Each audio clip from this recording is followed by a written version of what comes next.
Hey, everybody. Here's a quick word about our sponsors. First one being Laser App. You can find them at www.lasrapp.com. They're a laser activated shot reporter. They're amazing what it can do, all of the things that you can do with it, multiple guns, multiple locations, any type of target. They have a smorgasbord of items on their website store. Check them out. Use the affiliate link below or on our website, casualshooterpodcast.com, and use the code CSP 2021 for up to 15% off items not covered by the affiliate link. Next up, we have Gun Butter. I am one of those people that I clean my gun all the time because I feel like you've always got to clean the crud and put a fresh coat of lubrication on it. That's because of the stuff we had to use in the military. I didn't like it, but I have finally landed on something I can get behind, and that is gun butter. I did not shoot. I did not clean my gun at all at nationals. I did not clean it after the match before nationals, nor the match before that. And there's still gun butter oil on my gun. And I'm going to be using their grease on the lugs of my bolt gun. Next, we have Hoist. It is IV level hydration. It's clinically proven to absorb 110% faster than water. You've got all the right ingredients of your electrolytes that you need: magnesium, calcium, sodium, potassium. It's all in there. A little bit of sugar, but that mixes the right amount to make it absorb rapidly so it's not sitting in your belly and weighing you down. So check it out. Get hydrated, stay hydrated. And thanks for checking out our sponsors. It helps with the podcast. Welcome to this week's edition of the Casual Shooters Podcast, your premier podcast for the casual shooter. We're going to get right to the nuts and bolts of it today. We have a guest as usual. This guest was 7th at Carry Optics National. So let's bring in Jay Beal. How you doing, Jay? Hey, Dave. It's really cool to be back on. Yes. It's always special when you're invited back on for a second time on any podcast, and so it's pretty cool. So thank you. Oh, my pleasure. I'm glad you could make it. This is awesome. So the biggest thing I want to talk about is, nationals, leading up to nationals, after nationals, a couple things about your stage plans, that type of thing. Yeah. Now, when did you get to nationals? When did you get to CMP? We got in Thursday afternoon, and so got to the range, or I guess we flew into Atlanta. Got there at like 10:30 in the morning, and we got to CMP at like 1 o'clock or something like that in the afternoon. Oh, okay. So not long after registration started. Yeah. Or what was it, Thursday or Wednesday? When the match started on Friday, right? Correct. Yeah. Thursday okay, so, registration opened at 1 o'clock because I was the first person in line. Oh, okay. Yeah. Well, I don't even know. Maybe I don't. Well, I don't think I registered till Friday. Yeah. Oh, okay. Nice. I would The have done it before if I. procrastinator. Yeah. No. But I had to go into CMP and watch the safety video, and I hadn't been to CMP before, so which CMP a pretty cool range. I mean, it's really nice. Yeah. Oh, that's right. You didn't go last year, did you? No. So I mean, that range is the nicest range that I've ever been to, as far as just like the facility and Yeah. the bays are really clean. Everything's pretty neat. I still really like Frostproof as like the layout. Yes. But yeah, no, it was really. Yeah, the range facility is amazing. I actually talked to one of the guys for about 20 minutes down at one of the pistol ranges. Did you use their pistol range to sight in your gun and function check it? Yeah, we did. I think we did that actually must have done that on Thursday as well. Okay, yeah, I did mine on Thursday also, and I talked to one of the guys down there at one of the pistol ranges. It was very interesting how that whole facility came about, and it's funded by the sale of the 1911s and the M1s and the 1903s and all of that. So it's very, very interesting. Yeah, yeah. No, so I'm glad I got to go to that range at least before Nationals was moved away from there. For who knows how long? Who knows what the schedule is? We can't see the future all the way out, Right. but it was cool. It was. It was really cool. Um, and at least this year, nobody had to shoot in the dark. So it was perfect. Yeah, no, good timing. Yeah. It So got late. It got late quick though. I mean, there was a couple stages that had to be reshot for people, and it was pushing it, but it wasn't in the dark, so that's good. well, and I think it helped that it was a month earlier than last year. So, Yeah, that's a big exactly. difference in your sunset right there. Yeah, for sure. So now I shot Friday morning, which is why I wanted to make sure I got there Thursday evening and do all my stuff. You guys shot Friday afternoon, so you checked in Friday morning. Now, I'm going to back up for a minute. So you guys, I take it, drove from Atlanta? Yeah, we got picked up in Atlanta, by which I don't know if you've had him on the show before, or no, wait, you were gonna have him, Joel Fisher. Yeah, he's coming on Monday or Tuesday of next week to do it. Okay, awesome. Yeah, so Joel was kind enough on his, after he drove for like 8 hours to pick us up at the. We were like, thank you, Joel. So yeah, he got us from the airport, and then we drove, like hour and a half to the range from there. Yeah. Yeah, Joel's a local guy here, so I've known Oh, him. right. Yeah, Yeah, I've known him since the beginning of his, because he and I started shooting. He might be a few months behind me. We might be exactly tied. I don't know, but yeah, we've been in yeah. the business for the same amount of time. Joel is one of those people, and they're kind of rare people, but when you meet them or when you just have any kind of interaction with them, you're like, I really want to be friends with this person. Like Yeah, he's a really nice guy. he's such a nice guy. He has such his attitude about the sport is rare as well. Like he's really positive about stuff. Um, he's able to look at things really well, and he's a really good shooter too, which is not surprising. But he Yes. did extremely well. Yeah, he sure did. And you can't go wrong. Anybody who wears um, American flag socks. American flag socks, you can't go wrong with them. And I know this because Do we get to watch a video of Joel shooting? Because that would be great. no, I'm actually trying. It's not going to work. I've changed some stuff, but it's me also wearing American flag socks. Oh, well, yeah. So there. I mean, yeah. See, I can kind of see it. My screen's pretty tiny, but I can see. I saw for a second there an image of your socks. Yeah, you saw my left calf is about all. It's all I could see too. So crazy. But yeah, he's coming on next week. So That's great.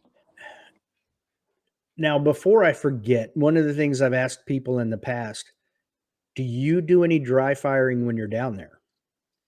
Yeah. Actually,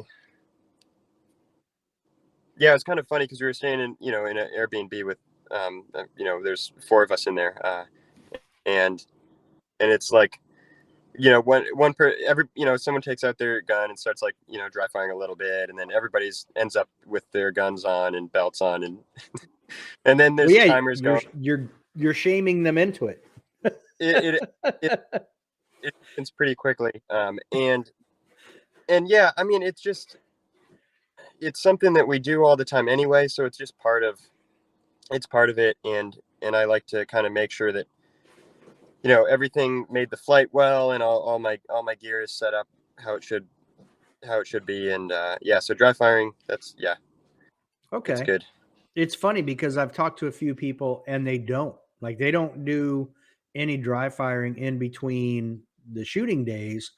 And I feel like it's the time for me to kind of dry fire the stuff for the next day. Yeah. Yeah. Okay. I, I think when there was like, I don't know, some of the days there was, some strong hand, weak hand. There was the stomp pad activator. Yep. And so we just like a little bit of stuff to get familiar with it. Uh, just so that you're not doing something that you haven't done before, for the first time. But I don't know, the hotel dry fire, or whatever. I don't take it super seriously. I do it uh, because it makes me feel comfortable.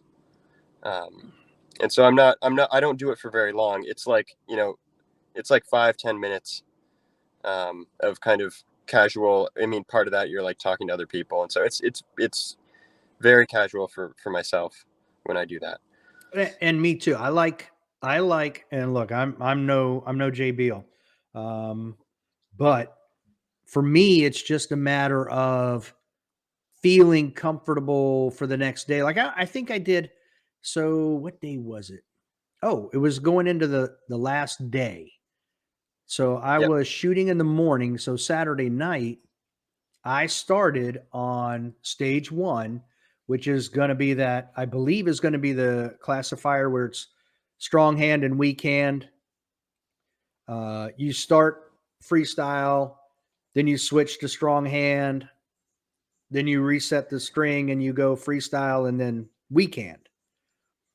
So Oh I yeah, I did don't the, know if yeah, yeah, I don't that's know if that'll the, be a class. I'm not sure. I'm wondering if it will be, but um, I might have done that 10 times in the hotel room, just making sure that I was comfortable with the transition of the gun and again a little bit of just moving one-handed shooting. So Yeah. yeah, I'm like you. It's not like I would have done 2 weeks earlier, but it's just a little bit of okay, I feel good with it. I'm ready for tomorrow. So Yeah, I like it's definitely different than normal dry fire for me, because I'm not getting better at anything. I'm not even attempting to get better at anything. Uh, right. and For me, because it's when I like a do that, warm up. when, yeah, when I'm doing that, where like my regular training, I'm making a lot of mistakes like all the time. Uh, and and it's a totally different process. Yeah. So, Yeah, yeah, completely agree with yeah, you. But that's interesting because I've talked to other shooters, just on the side, and they're higher level shooters, and they're like, "No, I don't normally do it." And I'm like, "Oh, okay, interesting." I mean, but they're at a different level, so I don't question it. yeah. Um, And I mean, I can see it too, where like, you go to the safe table, you put on or you put on your belt, you go to the safe table, you take your gun out. And I mean, I don't know anyone who doesn't draw from the holster at the safe table, but I imagine that they might do that too, right. or at bare minimum. But but also, some people are just like, it's not necessary for me to do it, so I'm not going to do it. It doesn't make me feel any more comfortable. So yeah, that would be the thing. If dry firing doesn't make you feel more comfortable, then why would you do it? Uh, day before, or at the match. So Yeah, absolutely.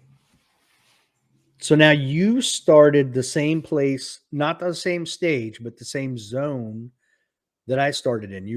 We shot the same zones each day. So you started on zone yeah, B. Do you remember yes. what stage you started with? Stage 11, I think.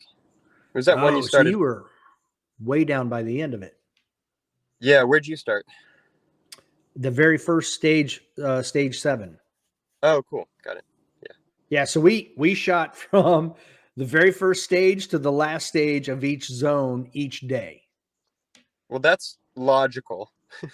It made That it would made be a it very easy. yeah. No, that's good. Yeah, we Now, started on stage. okay. Now you have not shot at Talladega before. What did you think of the setup of the action shooting bays? I mean, I thought the layout of it was cool. I mean, I think that it's been talked about enough at this point, but it'd be nice to have a few more bays, so you could Right. fit full stages. But again, I don't really mind the doubled up bays. I think it's a unique, or it's a challenge in itself to be able to go stage to stage. And then I thought, would they have the vendor bay up in zone A, where you would you'd shoot, and then you'd hang out for 45 minutes in the vendor bay, which I think on paper is pretty cool. But if you just shot, we shot our first two stages. We shot that doubled up bay, and then we have to wait again, you know, Mm. for It, shooting. And so it was like there was a lot of there's the time spent before you're shooting. You're getting yourself ready, and then you shoot, and then you have to do it again essentially. Um, so I didn't really like that for like a competitive standpoint, but I get it for vendors because it was you can hang out there and talk to people, but I can't fully enjoy that as much. Like I want to go shoot the side matches and stuff, but it's also like I'm about to shoot here, so you know, you're trying to stay focused. Yeah. yeah, yeah. If I shot So, it in the order you did, that would make way more sense though, yeah, I did because not, you and started I on didn't even, one. yeah. So I ended at the vendor bay, and I just, I didn't go in there. I just took my gear and put it away. I was done. Yeah, yeah. So So that's what, pretty nice. Yeah, yeah. So what did you do for 45 minutes? I mean, I sat down. I talked to. Well, Leif Kunkel's down there with GX Products, so I talked to Leif a little bit, and Henning, and it was nice to catch up with those guys, and then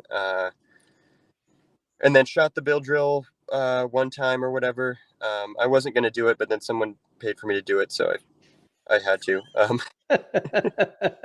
And, and then people are trying to get me to shoot the Beretta, and I was like, trying to get ready to. So anyway, I think for the last like 20 minutes, I went and sat with a friend of mine at the back picnic table, which I don't know. It sounds kind of like a bummer, but it wasn't that bad. But No, but I mean, it does bring up the other question, because I was talking to Matt Hopkins, who was sitting there at the picnic table right there in front of the vendor spot, because he had to wait 45 minutes. Um, yeah, and I think it was an afternoon day, so it might have been day 3. I saw him. It was day 3, and he shot the afternoon. So it was, and that was his first stage, the vendor area. So he had to wait oh another 45 minutes to start shooting. yeah. So that's interesting as well. That would almost, yeah, I would like that. Either that or what you did. I think I'd probably like what you did more because then you could be done. You'd be done 45 minutes early, Yeah. essentially. Yeah, I mean, I think I would either just not show up Uh, for another 45 minutes if I was in Matt's position, yeah, or, like you're saying, if it in my position, it was very easy. I just took my stuff to the car, and then I walked around and watched you shoot. I watched both of the Super Squad shoot. So it was very nice. yeah, But now that yeah. that begs the question. Okay. Um Mental management. I mean, how I don't want to say taxed, that's not the right word. But for the mental game, you finished 7th. So you were obviously focused in for the 3 days. How much did that throw you off, or how much more did you have to focus on the mental management part because of that? Uh, I mean, I think it just it was essentially just was like starting a first stage again for the day, um, which is like, you show up, you hang out on the stage that you're about to shoot. Except, maybe I should have just gone up to stage one, but there were people shooting there, so there's not a lot of shade and stuff like that. Um, but I was just treating it like shooting the first stage of the day, which is like any other stage where I'll go over the stage and then go over to the safe table and dry fire a little bit. I think it was more that I didn't really know that was a thing, or that was going to be happening. Uh, Now I probably could have figured that out somehow, but I wasn't really aware for it. So I didn't, I wasn't really prepared to hang out in the middle of shooting. So Right. it's kind of somewhat unplanned time. But I think it was just like, here's some blank space. I'm going to try to, just chill out, which is hard to do, especially on the last day when you kind of uh, know what you kind of need to do. And so there was, And you want to do I it. don't know, and you're ready to go. Yeah. And it takes some time to, like, at least for myself, to you know dial myself in. And and when you come in and out of that multiple times, it's tricky. Yeah, I totally get it. I can even relate it to I don't know if you've shot Steel Challenge, but I've shot I a few did, yeah. Steel Challenge matches where there's a half hour wait from stage to stage because the squad in front of you, they're shooting multiple guns for each shooter, so it's taking them forever. And it's like you dip way down because it's hot out, and like you shot afternoon twice, so it was quite humid. It wasn't super hot, but it was very humid. And Yeah, so you're going to get that dip down, and then you go back up when you're getting ready to shoot, and then you dip back down. That wears on you as well. yeah. And it and after doing it for a couple days, like that. And i I like to shoot. Ideally, matches are not, hugely mentally taxing. Ideally, it's like a simple process. Like, you have exactly what you're going to do, you do it. uh, and when things are kind of thrown in that you aren't usually used to, then yeah, it's extra work. um, but I may be making more of a big deal about it than is required, but it was just different. uh, Right. and It's a different challenge. I get it. it's a different challenge. And where else are you going to put the vendors? You can't have them lined up on the back of the, not in a bay. There's just not a spot for it.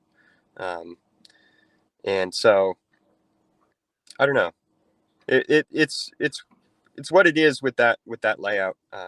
And that's probably their best option for it. So Yeah. I was looking at I was doing a map study of it because had gone there last year, and it looks like there's a low area on the back side, but it still looks like you could fit almost 5 more bays back there and almost make it a complete circle yeah, and yeah, have 4 different zones, and or 3, yeah, 4 different zones. And then each day you're shooting a different zone, and you're just doing a complete 360 around the whole action bay area. And then I yeah. think that would be spectacular. It really would be for that range to do that. uh, Yeah. and who knows what the future will be, but man, if I wouldn't really mind if that was where nationals was every single year. So if Yeah, with it's that, not a bad place. The clubhouse is nice. All of the facilities are nice. The restrooms are nice. I mean, it's just you can't beat it, but could yeah, use a few more bays. But I also agree with you. I was talking to Justine the other night, and we were talking about nationals, and I said there were times where the women's and the men's super squad got separated because Oh yeah. they were like zone B. The men's super squad started on stage 1 or the first stage, and the women's on the second one. Well, when they got to the end, the men finished up at the end, but the women were all the way down on the first stage. So it's like Right. I can't stand in between the bays and watch them because they're separated by 75 yards. I can't do it. Yeah. Yeah. But at Frostproof, that wouldn't have happened. I still would have been able to see them. No, they would just be on the other side of the road. Yeah, exactly. And easier to watch, probably. Much easier. Yeah, much easier to track. You're like, oh, they're always going to be either one of them's going to be on one side or the other. So it's very simple. Yeah. So, now so you went straight from the range to the award ceremony then on I think we Sunday? did. Yeah. Yeah, we went right there. Okay. Which they did say in the email to not follow a GPS because it won't work. But we tried following a GPS anyway, and it didn't work. We had to. Okay. Anyway, we made it there. Was it because cool. that one road was blocked? Yes, I'm pretty sure we pulled into a couple different roads, but yeah, we made it, and that the awards was pretty cool too. I remember in Florida they had it outside at the range. Under the pavilion, and it was dark. I mean, you couldn't see anything. It was very dark. Yeah, Gators could have come up and gotten us there. I feel like it could have been an episode of Happy Gilmore. Yeah, the facility was nice. But I feel this is and again, I really like where they held the award ceremony last year on the infield of the Talladega Super Speedway. That was amazing. This that one must have been cool. That was really cool. And this one was pretty nice too. But both times, like last year, we knew it was going to be at Talladega. We didn't know where. And everybody got there and they were, everybody's talking to everybody. Hey, where do we go? How do we get there? Where is this thing at? And again, this time too, where they said the International Motorsports Hall of Fame, but what they didn't tell you was it was the Fox One Sports Dome behind it. So now people are like, okay. well, we're here. Cause like I shot that morning. So actually, what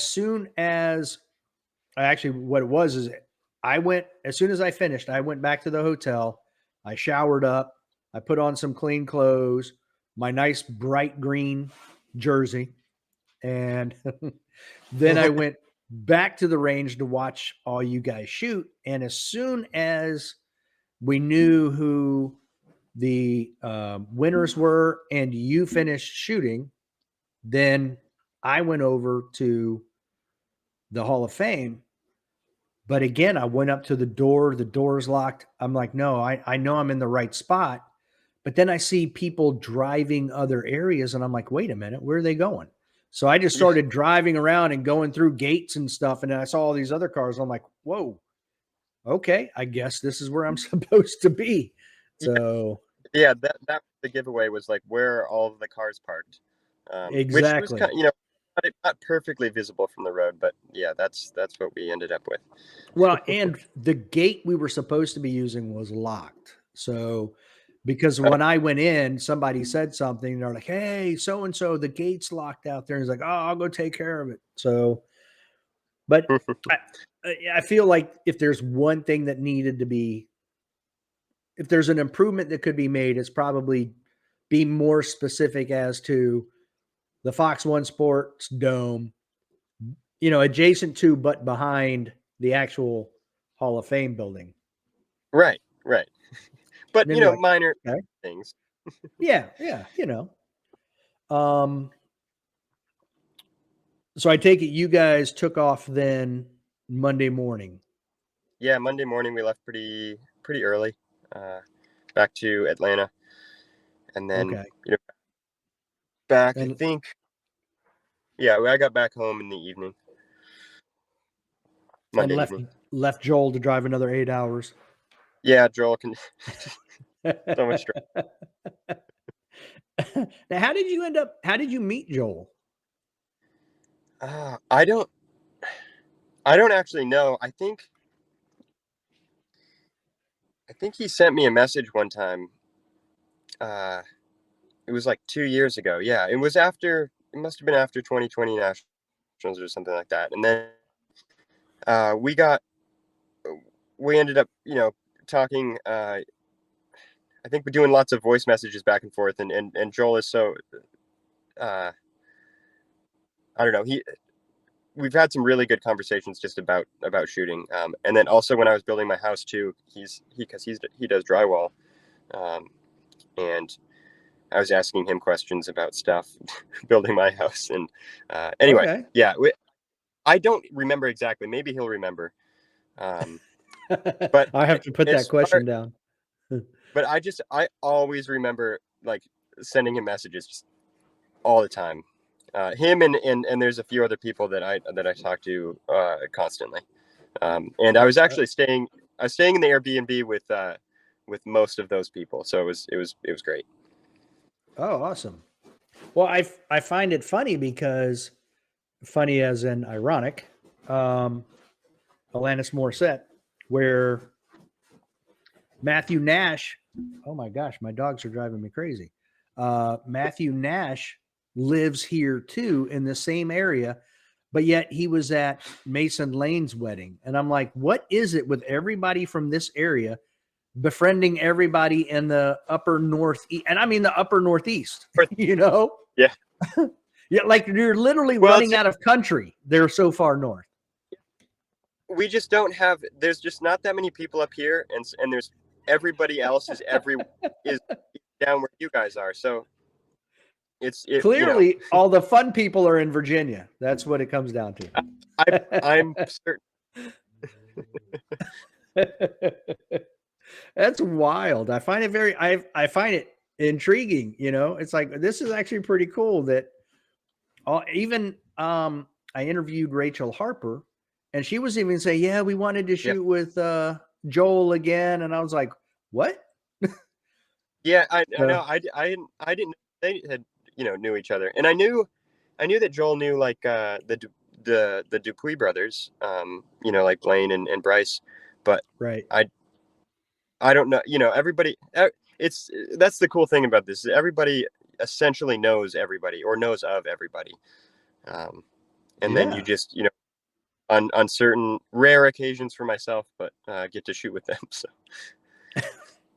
I didn't even because realize I don't. Joel was, shooting outside of Virginia because he just seems to his wife just keeps putting out kids. So I'm like, when does he have time? I don't get it. I don't know, but it's cool because yeah they have their fourth kid in the spring, which that's just I don't understand. I can't understand that many children.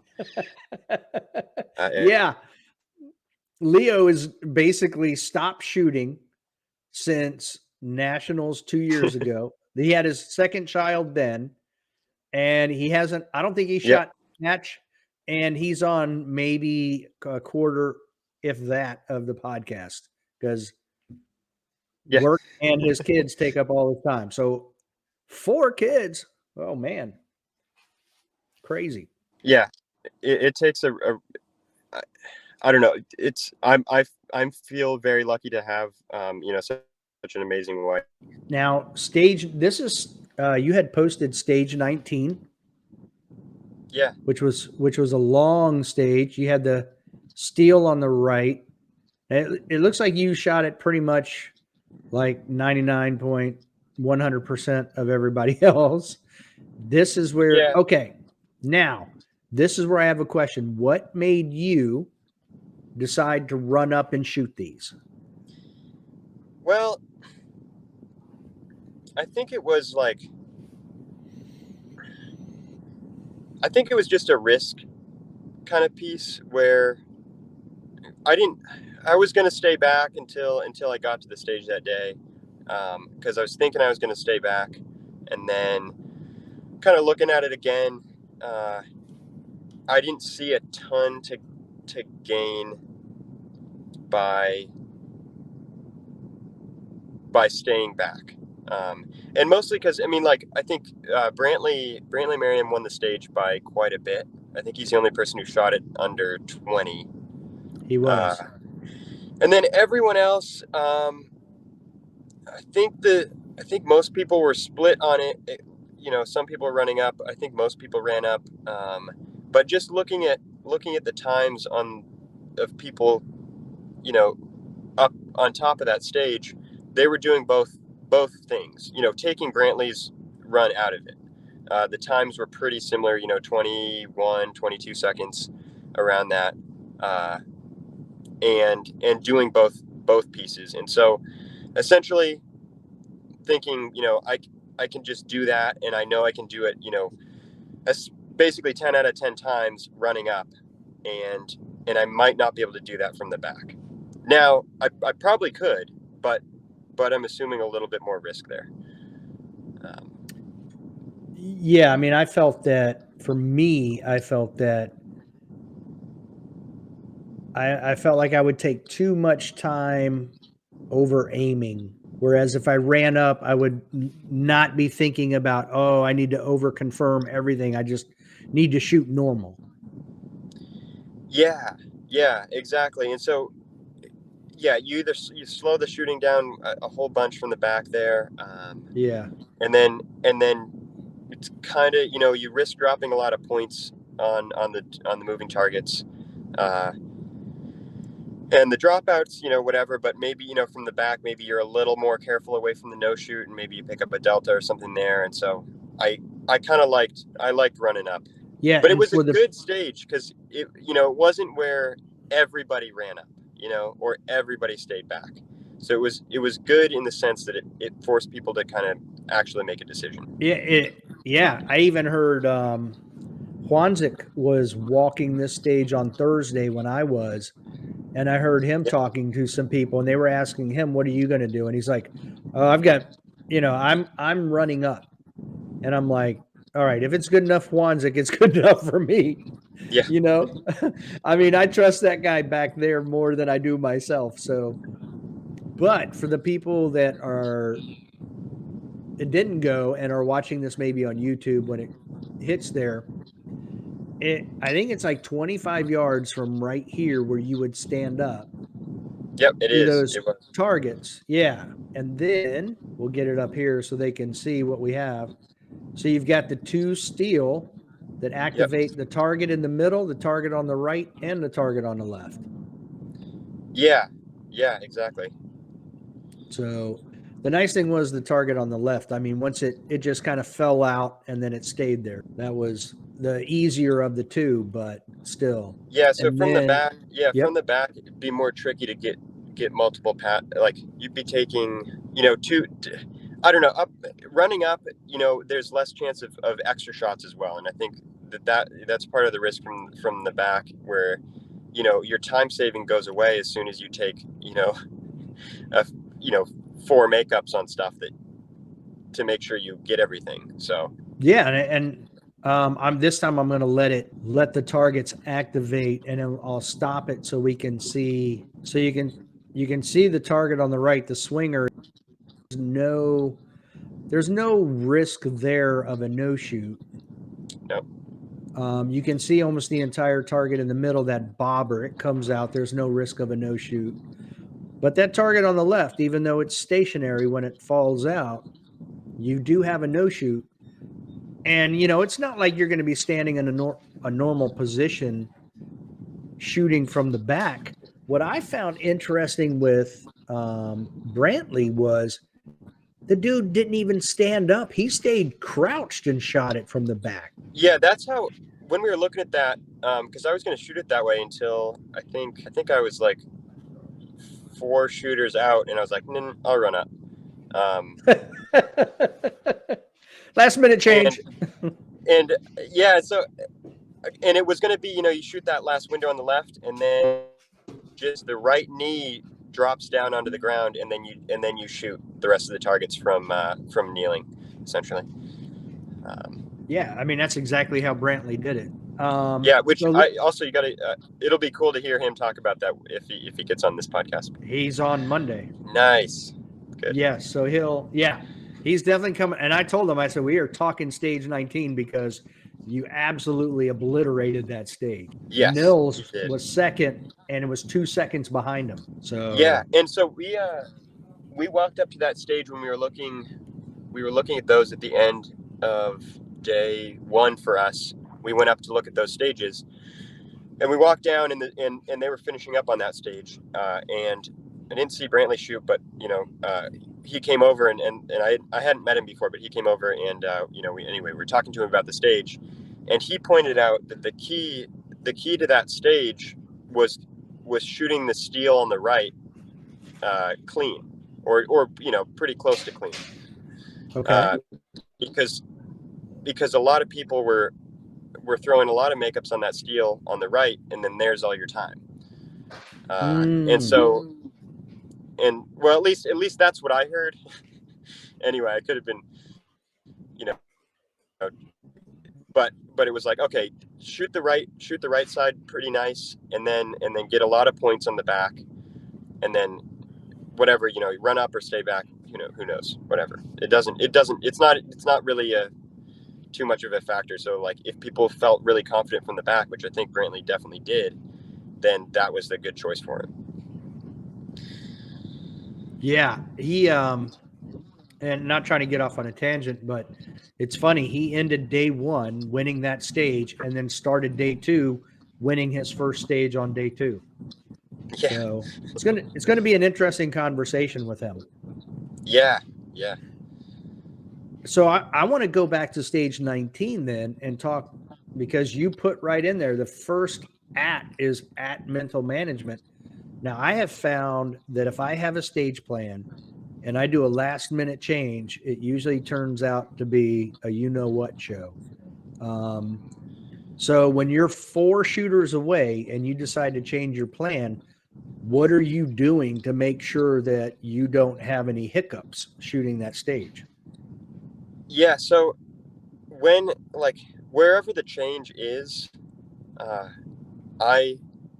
I'll narrow in on that part, and so I'll just run through, like, in that one, so I'm in the tunnel and I shoot the left 3 targets before I run up.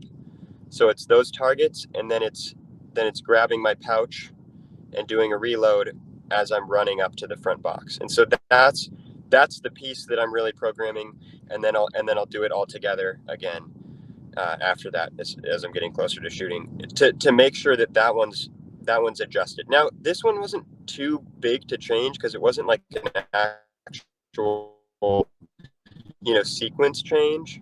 It was just a location change. It's just a location change. And so this one felt less of a, it wasn't really a big deal to do that. Right. It wasn't like you decided to go left to right instead of right to left. Yeah.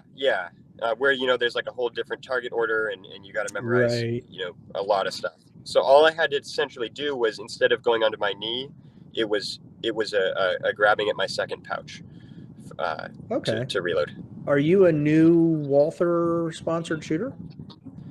Yeah, so that's kind of that's been in the works for a while.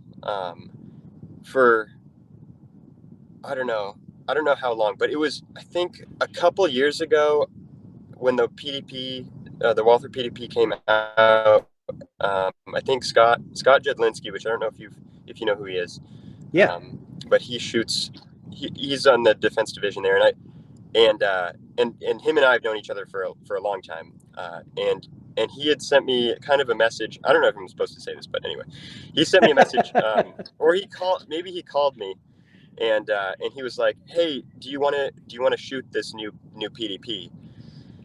And I was like, "No, I'm good." and and then but that was kind of always in the back of my mind. And then it was at some point last year, it worked out where I got an opportunity to try one for a little while, and after shooting it, dry firing with it for a little bit, and I don't know, getting used to it.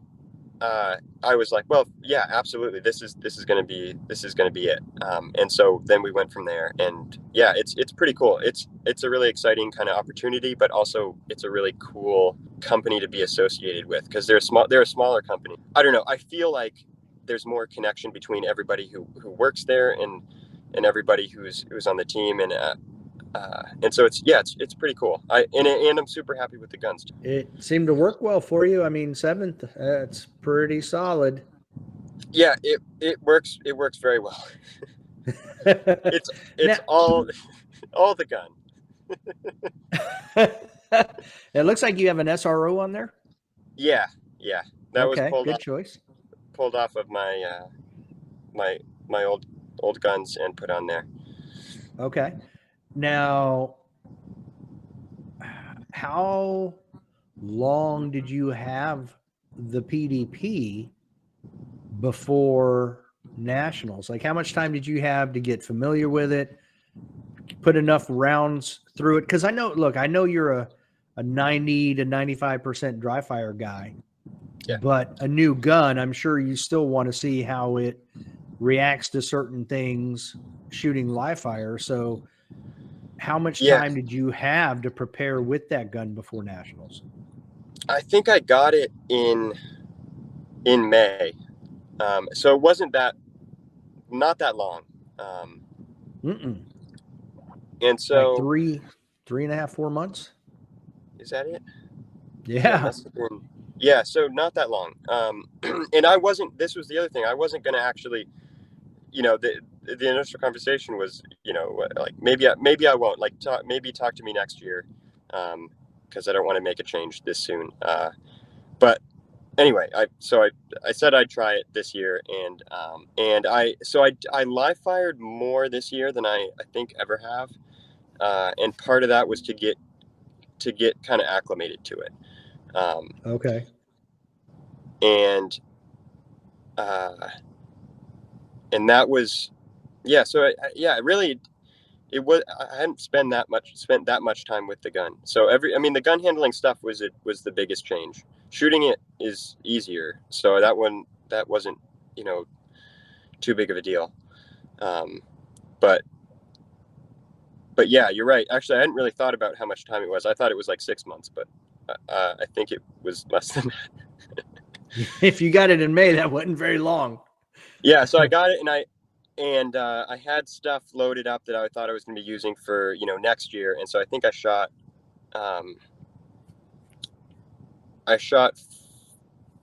5,000 through it. Wow. In training, and then because I added this stuff up, I think, and then in matches with that gun, I think I shot like 1,200 rounds in matches until nationals. I feel like you've shot as many live fire rounds through that gun in training as you have your other gun your entire competition career. That might be true. Yeah. Yeah, because I think the year before it's probably around the same. I think, yeah, the year before I shot maybe like 4,000 rounds okay. total. And then this year was in total, like matches included, 7,000 or so. Okay. Something like that. Very nice. Well, congratulations. Yeah, no, it's cool. Thank you. Now, this is stage 13. So the first stage in Zone C that you posted. And you did what most people did to start. You come all the way to the back, load your gun, shoot 2, then but you ran up on the right. Now, why did you choose the right instead of the left? It's really funny because Lane Grease commented on that. Yeah, he said you ran it And backwards. I think it was like, because it was essentially, it's a mirrored stage. It is. And so I think I walked it first to the right, and then I was like, well, I'll just shoot it to the right then. Okay. So but I think that transition, like, it was weird to torque your body off from, so you start you shoot the target on the right, then you transition left after Yes. that, and then you're to run back right. And so it would have been a little cleaner to just go left first. But so I did do it the wrong way, but that's okay. Well, I liked your your comment to, or your reply to Linda, because she said, I like your stage plan here. And you're like, it seems simple to remember. Yeah, So that's kind of, yeah, if something's simple to remember, then that's probably how I'm gonna do it. nothing wrong with that. I mean, your results were very good on that stage. You were top 10 on that stage. So yeah, Yeah, you obviously did something right. yeah, that's funny. I went to post that video. I didn't realize where I was on that stage. But yeah, it was a decent stage. It was good. Yeah, and stage 19, you were 11th, so not too shabby there either. That's a pretty good run. Now, there was something in particular. So, what did you have a brand new gun? You're trying to put a bunch of live fire rounds downrange with it. What does your training look like leading up to nationals, and how was it different than it was 2 years ago when you were leading up to nationals? That's a good question, because I went back and looked, because I have a decent record of training going into nationals in 2020, and it's pretty similar, except that I feel like I'm able to focus more now, and like mentally focus more in training, that more now than I was a couple of years ago. And so I think I'm doing the same things, except I'm paying more attention to what's happening, uh, and learning more, or adapting quicker, if that makes sense. So, I'm doing a lot of fundamental stuff. So, like, well, I was doing the Bill drill thing for a while, which I was also doing in 2020, and which I wasn't successful at it in 2020, but essentially what it is like, I was shooting, uncomfortable paces, an uncomfortable pace at further distances. And then I'm doing, group shooting a lot. I'm doing, Ben Steger's got practical accuracy, and him and Gaston came up with the doubles drill. And so I'm doing a lot of that. And so that's the bulk of the live fire. And then getting closer to nationals, I was doing more stage kind of stuff. And so, I would set up a stage, and I would I would just shoot it one time, and then I would go and do some more fundamental stuff. But then, the next day I would have a different stage set up, and I'd shoot that once, and then Okay. and then do more fundamental stuff, or do some transition stuff. And so I think, like, I like that format, except I want to get more into kind of putting things together. So combining skills, like, so doing more stuff with transitions, and working on that stuff, and progressing through kind of more quickly through that, instead of, hanging out and kind of feeling like I have to delay my progression of training, because I haven't, gotten exact, I'm still learning stuff doing fundamentals, and And so I'm like, well, why don't I just keep doing this? But it doesn't make sense when you're progressing to actually train for a match. So. Okay. I always find it interesting when, whether it's Nils or you or Mason or whomever, people in that top 10 or they're a national champion or whatever, and they'd say, yeah, I'm still learning stuff. I'm like, how in the world? Well, it's I'm fun. learning stuff. You're winning stuff. I don't get it. I mean, I do, but it's just funny. I don't know. I don't know who said it, but it makes a lot of sense to me. It's like the more that I learn, like the more that I realize that I have not learned yet, and so it's always expanding, and Yeah. it's cool.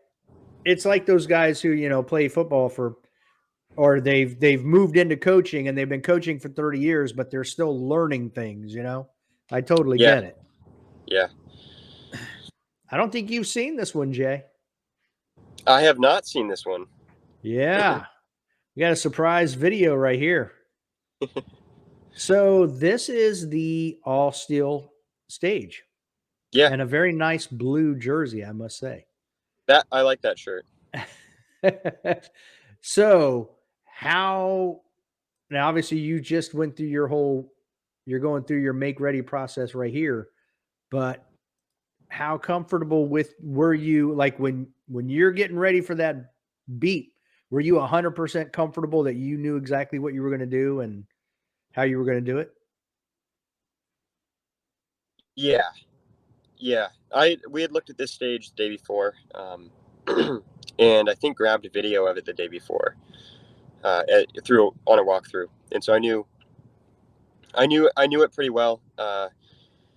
I think this is the last stage of the day, last stage of the match, and so I think that Yes. there was for myself, it was like all I have to do is just knock all the steel over, and then I'm done. And that's not really how I wanted to approach it, um, because Really? because I there was a little bit of lack of I don't know, like on any other stage I'm putting like that, not the detail, but just really making that plan subconscious, like what Steve Anderson talks about all the time, and really making it so I know the stage so well that I can just let it play, uh, and this was like I was like ready to be done with the match, um, and so there was a little Mm. bit of lack of on the preparation side, and like a little thing, but I wanted to be done with the match, um, and so that was like a big, I don't know, that's a big lesson kind of going forward for sure. So were you relieved then when it was over, that Yeah, stage? Okay. definitely. Yeah, I was like, good, it's done. Uh, Now,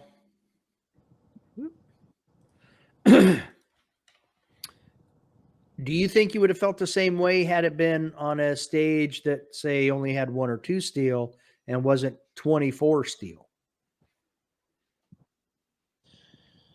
yeah, it could have been different. It could have been different because finishing on this stage, it's all like there's not a lot of risk, um, and so there wasn't like, yeah, it's a different thing. We don't see it all the time. There's not a lot of risk, and so I felt like I don't have to actually put a ton of effort into the preparation. Where if it was another stage, then maybe I would have been able to focus up a little bit more. But I think, like, regardless of what the stage was, I think the lesson is still there, um, on to like to not check out at all. Early? Right. Yeah.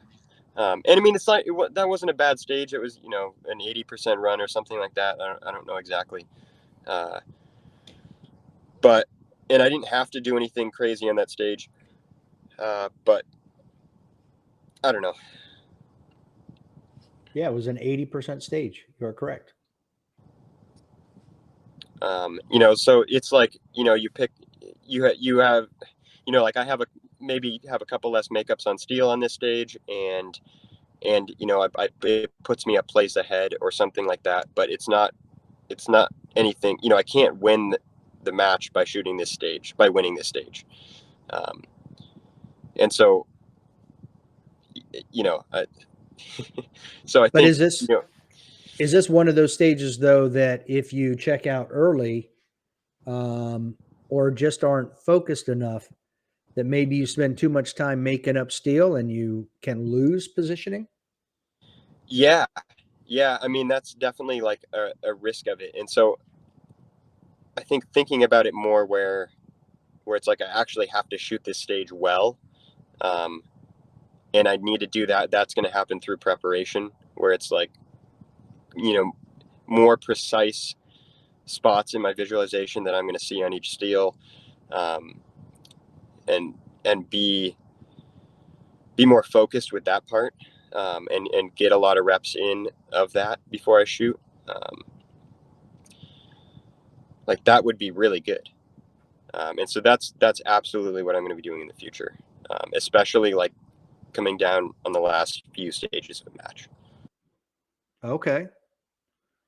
Now, did you feel the same way at the end of 2020 nationals at Frostproof? I think that was a little bit, I don't know, it was a little different. I remember shooting with Jeff Emmerich at the last stage, and that was in the house. I think that was the house stage that we finished on in Frostproof. And Okay, yeah, stage one. yeah, and he was like, and he came up to me. I don't know if you know who Jeff Emmerich is. I think he's, well, anyway, he didn't shoot this year, but he's a really good shooter. And he told me at the last, because I wasn't looking at scores in 2020, but he told me before we shot that stage, he's like, if we shoot this pretty well, we'll be on the super squad next year. And I was like, oh, really? And so I think it was like a little different where I didn't, so I think I focused up a little bit, and I shot decent on that stage too. Okay. So, but this experience was kind of new, where I don't know, where the steel, what I think, it being a different looking stage, and everything like that. So anyway, regardless of what happened there, I know exactly what to do in the future. So. Okay. Now, I think that's a good segue. Oop, what in the world just happened? I think that's a good segue for the next video, which you just posted. Oh yeah. This was today. Now, and the reason I bring this up is what we were just talking about with that steel. I'm going to back up for a minute. I mean, I'm going to let it play for just a minute, and then I know there's a point that I want to actually stop it to talk to you. So I'll wait till it gets there. Should be here any second, actually. There. Oh, that's not it. Right there. So Yeah. when you are practicing, so like this is a perfect example. You're dry firing steel at home.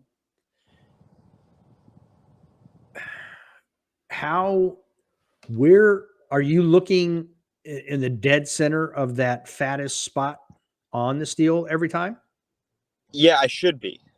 That's what I Right. I should be know. doing. Right. I know that's not necessarily what happened today, but so then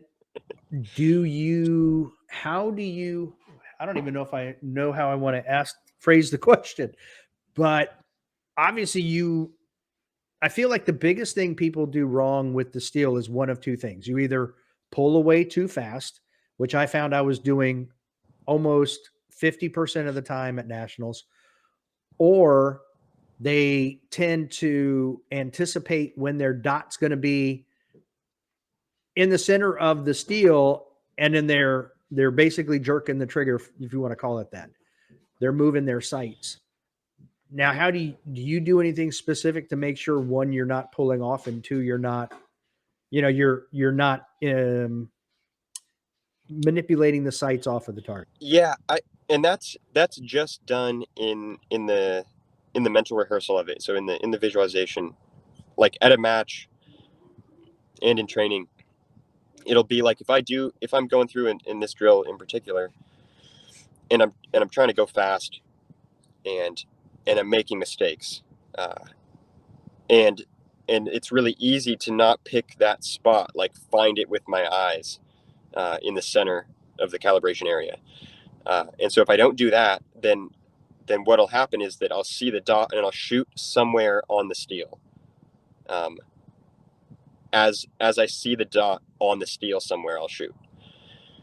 And so what happens is the dot doesn't necessarily, I can't predict it as well with that.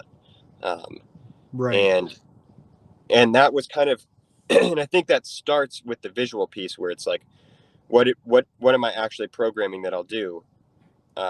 And is it like I program that I see the steel, like the entire piece, or do I program that I'm seeing the center of the steel? A lot of people went and shot the Pan American Games this past weekend. Yes. Do you see yourself in the future shooting more Ipsec and maybe looking at world shoot type stuff? Yeah, absolutely. And that was kind of, it was funny. One of the guys the guy I was traveling with, who's a really good friend, and we trained together, and we were fully planning to go and shoot the Extreme Euro Open in Ooh. Czech, until we saw the dates for nationals next year, for carry optics. So it's right over it's the same weekend. Oh, wow. And so I'm actually pretty bummed out about that. It's very But early. I thought it was very early in the year for something big like carry optics. yeah. And so, yeah, but I mean, to answer the question, that's definitely a plan to shoot a lot more IPSC, and to shoot matches, because like I like what I see with especially the Extreme Euro on those stages, and I think that it fits how I shoot really well. And Okay. so and it's interesting to me, like you got little pieces of steel, you got a lot of moving targets, you got to collect a lot of points, and so I like how that looks for my shooting. Doesn't mean that I don't know. I still need to get faster, but I don't know. As far as like looking at it from the outside, I like that style a lot, and so I'm definitely going to be shooting IPSC in the future, or more of it. We'll see what the World Shoot selection slot policy is, or at least for team slots for the future. And so that'll kind of dictate what matches I go to, but we won't know till Right. after the World Shoot. Yeah, I'm always curious, what people's plans are with that type of thing. The last question I actually had scheduled for you was when did you start your OnlyFans? So you have Yeah, your own subscriber thing going on. yeah. I don't know. It was funny because I guess not everybody has that function on Instagram yet. So you get like, I don't know. It popped up on my Instagram of like, hey, do you want to start this subscriber only thing? Uh, and then I was like, sure. And so I hit that I put it on that I would, and then it just activated it, which I thought I would be able to like activate it later, but also say yes to maybe trying it. Oh, But anyway, it right. activated it, and it put a subscriber button on my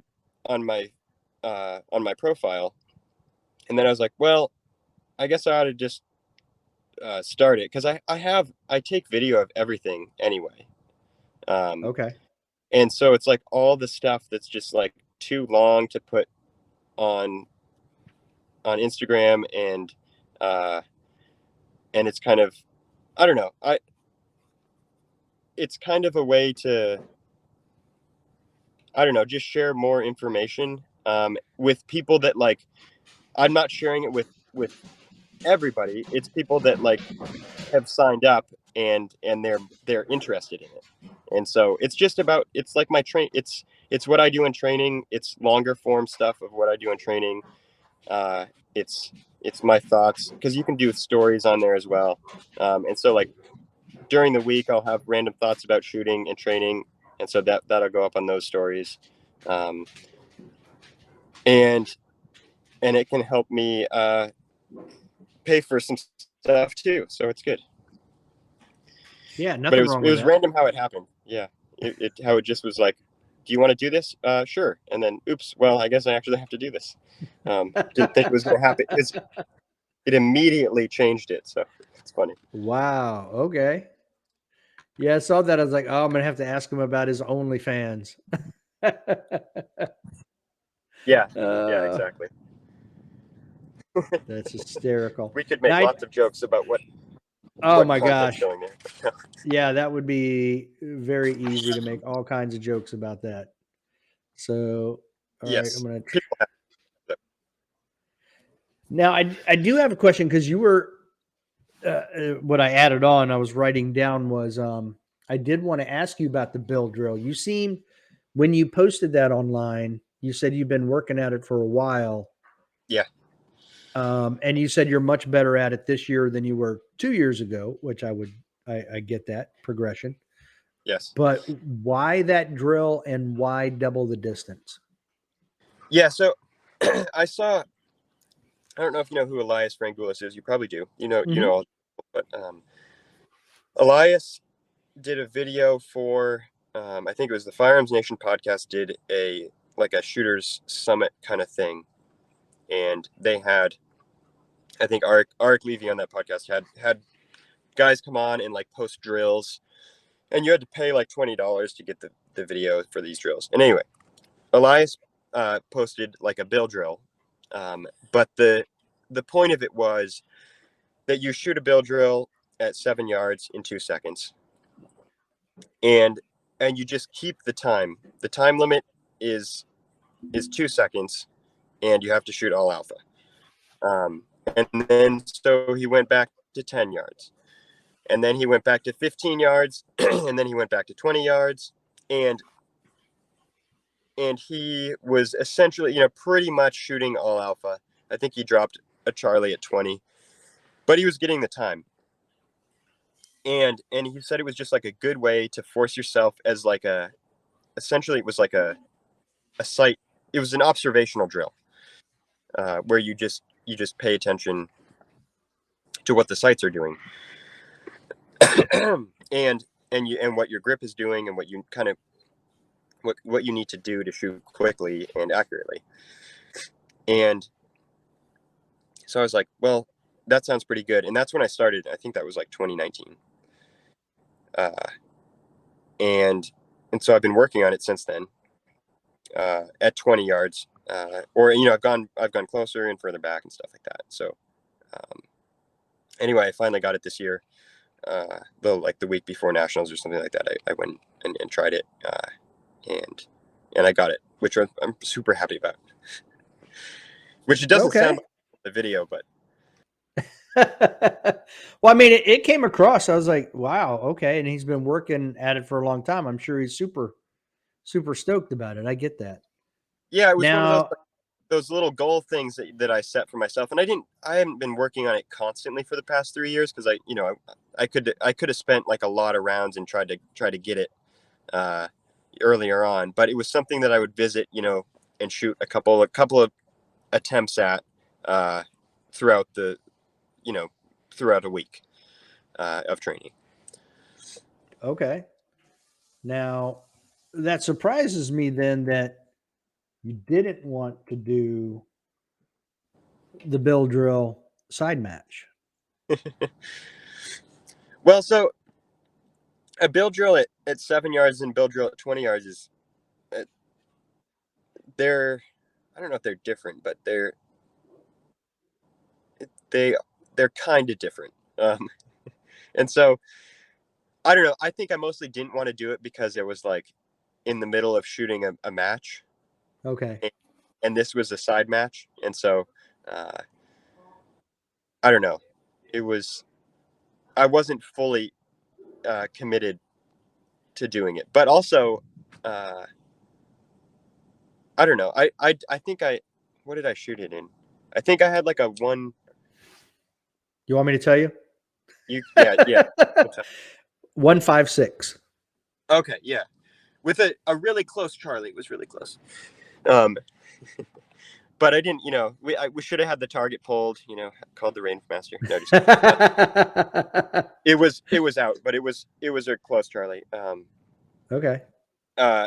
Yeah, and I don't know. I don't think I don't know. It was a weird point in the day to shoot that drill, or to shoot that. Correct me if I'm wrong, but you seem like a very technical shooter. Yeah.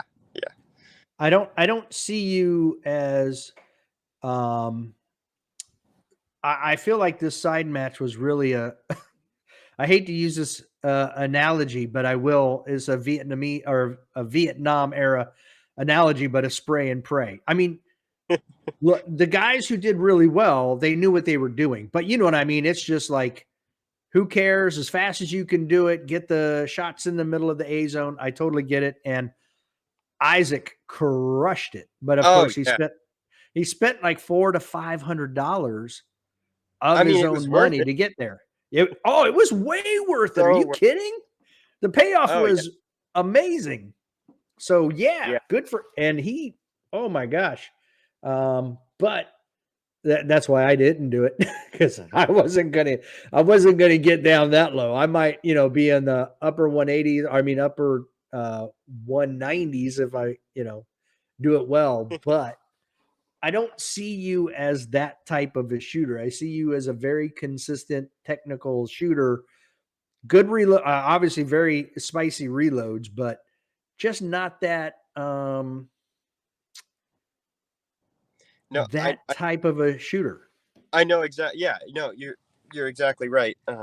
And that's like I would like to and this is what I will be doing, but I will be learning to be a little bit more aggressive, like that. And that would be that. This is a pretty narrow example of the bill drill there, but to be super aggressive and be like push the limits of speed a little bit more with the actual shooting part. Uh, Okay. because I need to, at least with how USPSA is, with how the hit factors are, and with how the stages are laid out, like it rewards aggression a lot, like within control, controlled. Yes. Yes. Uh, but Totally agree. there are certainly places throughout stages that reward that a lot, uh, and so that's one of the other things that I'm going to be working on. Like I think I got to talk to Isaac about that. Which it was cool to me. It was cool to finally meet him. But I think I had to talk to him and be like, tell me how to spaz out and shoot really fast. So I think he kind of Yeah. told me, like, just loosen up your firing hand, and let it rip. I think that was what he said to me. Okay. Or well, that's what I heard, and I think I don't. I was talking. I was talking to him a little bit, and so, but anyway, I think I gotta talk to him here in the future, and I don't know, learn something. He's so laid back and chill. It's cool. It's amazing. Yeah, he is really cool. I like him. Garen Yeah, Singleton, I had on too. Same way. It's like, now that's funny because you brought that up, and I totally forgot to write it down, because one of the things I actually wanted to talk to you about was that fact. You were seventh to find, and please, I'll get to my point. So I don't want it to come off the wrong way, is what I'm getting at. But you have to go all the way down to number 14, Luke Cow, to find someone who shot slower than you. yeah, So that was why I was saying I feel like you're more of a technical shooter. I feel like Ipsec would really fit your style, but I want to go back to that because, so I mean, look, Max Michel was well ahead of everybody on time. He was even 4 seconds faster than Brantley. But there was a 26-second difference between you and Nils. You had more alphas. You had fewer Charlies. You had fewer deltas. You had one more Mike, but wait, no, I'm in the wrong spot. No, I'm sorry. You had 0 mics. Yeah. So that was actually one of the things I wanted to talk to you about was, are you shooting conservatively and to a Yeah. degree, not to a degree of Dave, but for a Jay Beal level shooter, are you over confirming just a tad where if you cut down a little bit on each one of those, you know what I mean? Yeah. And definitely, and I for sure was on the last day too. And so like, Okay. if you look at, I mean, stage 1, for an example, I shot that, not caring about time whatsoever. And so I pretty much lost 10 seconds on that stage. Wow. Or pretty close to 10 seconds. We'll say like 8 seconds. Okay. That's a lot. Yeah. That's a lot. And, essentially shooting it too conservatively. Like, not, I was like, I'll just get all alpha on the stage. I don't care how long it takes. And not a horrible run. But it's the wrong approach to do on a stage. And so like, I think, I don't know, there's a switch mentally that I'll need to do, because that's not subconscious shooting. It's very conscious during the whole thing, and Right. you don't get yeah, it's over confirmation with the actual shooting part. And that's one example. And then if you look at I mean, we were just talking about the all steel stage too. And then those are the two stages that I gave up a decent amount of time on. And I think probably gave up 3 seconds on the steel stage. Just by that one was for different reasons of just not care of not caring as much as I should in preparation. But that's going to be one of the biggest things, and it's not something like, not like a huge technical change that I have to make, but it's a mental change where I have to, for myself, identify places in stages where I can actually be extremely aggressive, and program that when I actually visualize the stage, and when I do that well, when I do the preparation part well, then I'll get closer to subconscious shooting, and that's more on pace. Okay. But And, no, you're exactly right with kind of when you look at the times, and that's been a theme for myself in the past. well, and I want to balance that with the other side of it. So, because I brought up the time, but you had a crap ton of alphas. To find someone with as many alphas as you, I have to go all the way down to number 38 on the list. Yep. Nobody from 1 to 37 had as many alphas as you. So that's where I'm like, I mean, you're dead. Even Rachel Harper said, I wish I had Jay Beal's accuracy when I talked to her the other day. So yeah. So I mean, you're deadly accurate, and you're quick. You know what I mean? If you watch your videos, you're not wasting time between targets when you're moving, you're going. So I was like, wow, it's amazing. You are, I mean, look, this is the most stacked Nils and I spoke privately, and Yeah. he equated this to his 2014 win of limited, when all the big names shot limited. It was a standalone match. Yeah. And he won limited that year against all those big names like he did this year. So it was a very special thing for him. Um, and I don't even know where in the heck I was going with that. But I know what it was. So this is a stacked year. So seventh is probably, you put it in 2020 terms, maybe it was third. You know Yeah. what I mean? So it's definitely an improvement, especially when you look at, oh my God, the people that showed up to shoot this match. It's crazy. Oh, absolutely. I mean, it's one of the yeah. Nils is right with that. I mean, it's one of the very few matches that has been just standalone, and then had the attendance of so many good shooters. Yeah.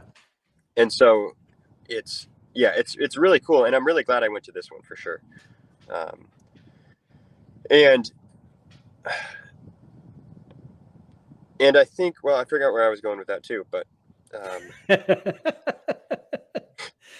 do you plan on trying to get to them each year now? yeah, that is the plan. Yeah, that's for sure the plan, especially for the next couple of years, for if they count towards a team slot for the World Shoot or something like that. Then yeah, definitely. Okay. I had written something down earlier, so I'll ask it now real quick, and then I'll let you get running. You mentioned that you took a video walkthrough of the all steel stage. How often did you do that at nationals? Actually take a video of the walkthrough? I think I did it on almost every stage. Wow. Okay. And I did it the day. So I only took video of the stages that I was going to shoot the next day, and I didn't actually reference them.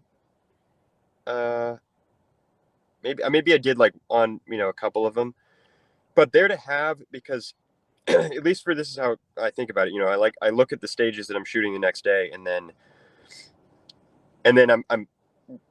I'm gonna think about those stages.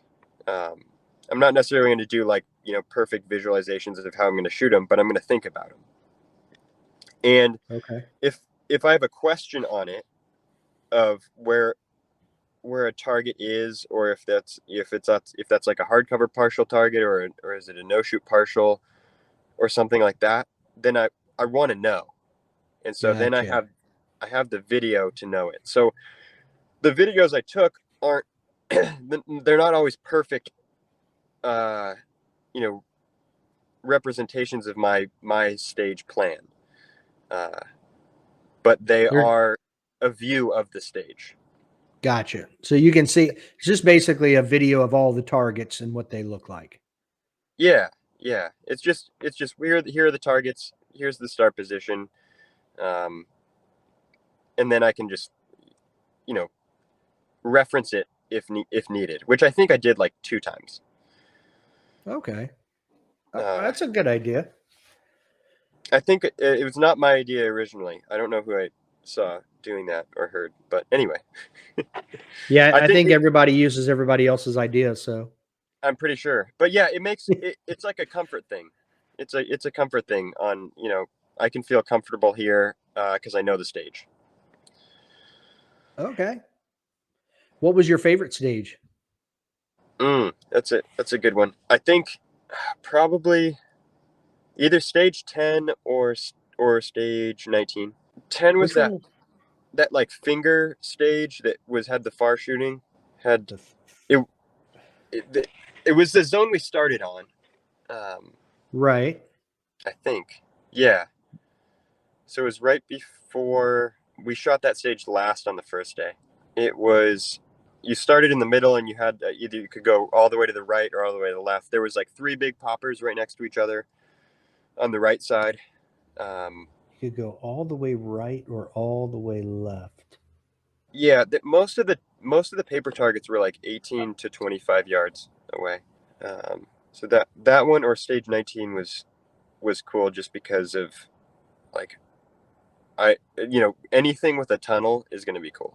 Yeah. Yeah, that was definitely one of the fun ones. So Yeah, I I think I don't posted. I think I posted stage 10 too. oh. Maybe. Well, I still have it up. So let me see. You did the 4 activators. I see that. Okay. I see which one it is. Yes. I was going to add, yeah, this one, it looked like the letter E almost on the Yeah. ground. Yep. That Okay. that would have been a better way to explain it. Now, Well, that's what I thought you were talking about, but I couldn't find the picture in my. I did find it. I'll pop that up, and then now I can share that, and then I'll let you. That's it right there. Yeah. Yeah, I see what you're saying. The three poppers on the right, and then you got the poppers in the back. Yeah. Yeah, a couple mini poppers. There's one. Yeah, one of those mini poppers was at like 23 yards or something. Yeah, that's the one. You can't. Oh yeah, you can see my. Yeah, you can see my cursor. Yeah, that's Yep. the one on the back left. Yep. And Yeah, depending where you shoot it from, it's pretty far away. yeah, that was definitely a fun. That was a fun one.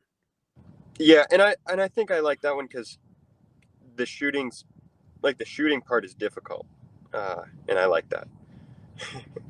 Okay, Um, you like that technical part of it. yeah, yeah, and so it's like anything, and this is where I don't like I like stages that do weird things. Like I I was having a great time watching people's videos from the Pan American because they have you doing weird stuff. It's like run down and shoot this stuff while you're holding onto a zip line, and then Mm-hmm. or like push this wall over so you can actually like go into this area, or like start with your hands in some water. Like whatever it because it separates people, um, it, and it makes it it makes either the shooting more difficult or perceived to be more difficult, and so that separates people at the top. Um, and that's interesting. I think For it's sure. stages. I know And some people don't like it, like weird things that are non-shooting related, but like if you have to go through a tunnel, if you have to jump over something, like it makes it interesting. and that's I've never really, other than a local IDPA match every now and then. I don't shoot those very often, but I like. There's a range down by Joel that does a monthly IDPA match, and the husband and wife that set those up, they're usually pretty fun because they set up different things that you have to do. Like one time you had to start with your hands on the handle of a lawnmower, and then you had to shove the lawnmower, which activated a swinger right in front of you, and it just Nice. started. Yeah, so those things, I find those kinds of things fun. So yeah. Yeah, if it doesn't have like a random element to it, then I like it a lot. So, but if it's like something where you get, people are getting different like presentations based on a random factor, then I don't like that. But Oh if yeah. there's not, if there's not a random factor in there, then it's cool. Like I think I shot it was at a club match one time a long time ago, and you had to like you'd like flip over three cards on a table, and that then dictated What your which order of shooting was. it dictated your order of shooting. Yeah. So then you have Yeah. like a a either like you get lucky and you get a good order, or you have to shoot a weird order, as well as uh, you I don't know, you don't get to actually decide what you're going to do before you do it, which I think Right. in that case you don't end up with good separation at the top. Yeah, and I don't think that, everybody talks about um competitive equity. I don't think you have that with that No, no. And I mean because yeah, we good. don't see that stuff at nationals or big matches all the time, but there's definitely things that come up where you're like, that's not great. Yeah, yeah, I definitely wouldn't. Did you see the actual did you see the video June Kim posted with the actual moving target? Oh, of Pan American? Yeah. I think so. Was it Man, this? I use go There were ahead. they had two sliders, didn't they? Or I don't not? I just saw the one. Um and I because I commented on it. Let me see if I can. Was this a slider with the no shoot in between two targets?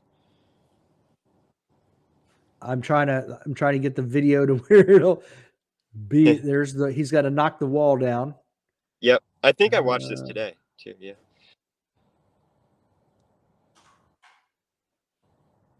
I'm trying to see if this is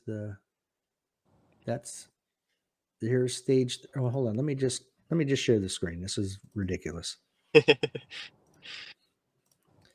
me quickly. And for the audio listeners, well, just go to YouTube so you can see it. Yeah, exactly. June is going to come on. He's coming on Sunday so we can record an episode. Nice. And yeah, so I'm definitely going to talk to him about this because this brings back my past with shooting rifles because these are the types of movers we shot. And so that was pretty cool. I was like, I would love to see this type of mover at a USPSA, especially at nationals. That would be cool because you would definitely get some separation there. And maybe not. There we go. Right. Yeah, that's it. Yeah, you're right. So no shoot in the middle. Yeah. Yeah. So like sliders, I mean, they've been at nationals before. But yeah, I mean, it's a shooting challenge. That's a shooting challenge for sure. And it's, you know, it's cool because that one wasn't super crazy fast, but it definitely, that I like that kind of stuff. Absolutely. Yeah. I mean, imagine too if you had two of those. If you had like one of the wide stages, if you had two of them at one on each corner of a bay at 45-degree angles, where one you had to shoot further back, it was freestyle, and then imagine having to move up and shoot another one, either a strong hand or a weak hand. Yeah. that could get very interesting very quickly. Oh yeah. Yeah, I would be all for it. I love that kind of stuff. I was watching Shooting USA last night in the Bianchi Cup, and I love watching that because they have moving targets and they've got the camera set up so you can literally see the impacts on the targets as they happen. So I love watching that stuff. And it's cool, like when there's opportunities to, I don't know, because when you need to lead a target and actually shoot outside of where it is, if like a slider's quick enough, you're going to have to aim off the target to hit it. Absolutely. Or actually, depending on which direction, you might have to aim at the edge of a no shoot to actually hit the center of the target that you're intending to hit. And it's just, yeah, that kind of thing is pretty cool. Yeah, that'll create a little pucker factor. Oh yeah, for sure. Which that's also one of the reasons it creates separation. Absolutely. Yeah, I would love to see that. As a matter of fact, all right, I'm going to email E-Men right now. Yeah. And there's like, obviously there's a degree where it's like, okay, a target's too difficult where like everybody, like nobody is getting away without a penalty. And then there's, so there's like a balance with it. But it's no different than the part-time stage this year. Yeah. I didn't complete it. I got 9 or 10 shots on the targets, but the higher up you went, the more everybody got hits. They got better hits. So it still does create some separation, but you make it so that it's reasonable for the people at the top where it's a challenge, Yeah, it should be a not challenge. impossible. Yeah. Yep. Yeah. Which it looks like they're going to do another fixed time at limited and open nationals, I think. They just put out the stage, the matchbook for it, like right before I came on here, and I was looking at that stage, and they've put it with like they actually have multiple positions that you have to go to, which I think that's going to be really cool. Depending if they set the part-time up correctly, it'll be really cool where people who are really good can actually get to the positions, but they're going to have to push, and so that'll be hopefully that'll make a good stage. I think you could take that part-time stage that we shot this year, and maybe not for everybody, but if you did that stage at all the nationals, you could easily make that a classifier. Because you could break down exactly where the separation was between the GMs, the M's, the A's, the B's, the C's, all the way down. Yeah, that could be interesting. I know it'd have to be done correctly, and I don't know if they'd have to change the par on it, but to have it where it was a little bit tighter almost. Yeah, you could actually run it as a part-time at nationals, but then looking at the scores, you could do a statistical analysis of the scores and then determine, okay, so do away with the part-time for the classifier, but in order to be a GM run, it's going to have to be 3.75. For a master, it's going to have to be, 4.4. Oh, that would. For A class, it would be 5. You know what I mean? Like, I'm just throwing out random numbers, but you could literally determine what the time would be. Yeah. Yeah. Well, Jay, I appreciate you coming on, man. We can't wait as long next time. I know this one. Well, I think I saw on the call, or maybe there was a past one. It was like was it February? Yeah, it was very early in the year, like January, February, something like that. Yeah. Yeah. No, so this was fun. I was just looking at the clock. It's funny. It's been like an hour, almost 2 hours. Yeah, well, we had a little bit of a break in there. I mean, technically, this is your third time being on now, so. Yeah, you're right. I had my phone heated up, and anyway, yeah. Same thing happened to Isaac. Oh, right. Yeah. This His is the garage second. is like 800 degrees. Yeah. I've learned this lesson before, and I thought I was because I was recording with Steve one time, and my phone heated up, and it dropped me off. But anyway, I thought I was doing it right, but I didn't have the vent actually on. Oh, okay. So anyway, yeah, no, this was cool. This is cool. Absolutely. I enjoyed it. Every time I enjoyed talking to you.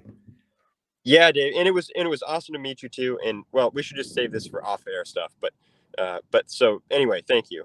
Thanks for having me on. Thank again. you. And thanks to everyone who's listening. Yes, thank you.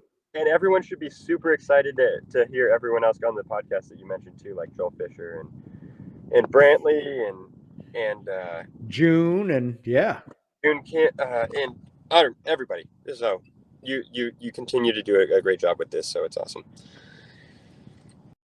Until next time. Don't be a little bitch. Yeah.